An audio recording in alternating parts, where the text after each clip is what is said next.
পাকিস্তানের প্রধানমন্ত্রী শাহবাজ শরীফের সঙ্গে সাক্ষাৎ করেছেন ধর্ম উপদেষ্টা ড আ.ফ.ম. খালিদ হোসেন।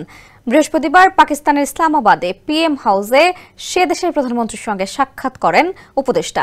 ধর্ম বিষয়ক মন্ত্রণালয়ের এক বিজ্ঞপ্তি থেকে এই তথ্য জানা যায়। এ সময় পাকিস্তানের প্রধানমন্ত্রী ধর্ম উপদেষ্টা ও প্রতিনিধি দলকে স্বাগত জানিয়ে বলেন, পাকিস্তান ও বাংলাদেশের মধ্যে দ্বিপক্ষীয় সম্পর্ক ঐতিহাসিক, সাংস্কৃতিক এবং সখ্যের বন্ধনে আবদ্ধ।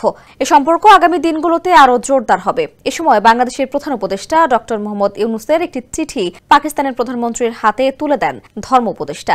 পাকিস্তানের প্রধানমন্ত্রীকে লেখা এ চিঠিতে প্রধান উপদেষ্টা পাকিস্তানের নজিরবিহীন বন্যায় সে দেশের সরকার ও জনগণের প্রতি গভীর সহমর্মিতা ও আন্তরিক দুঃখ প্রকাশ করেছেন এবং এই ভয়াবহ দুর্যোগে নিহতদের পরিবার ও ক্ষতিগ্রস্তদের প্রতি সমবেদনা জানিয়েছেন। চিঠিতে ড মোহাম্মদ ইউনূস জানিয়েছেন, এই কঠিন সময়ে বাংলাদেশের জনগণ পাকিস্তানের ভ্রাতৃপ্রতিম জনগণের পাশে রয়েছে।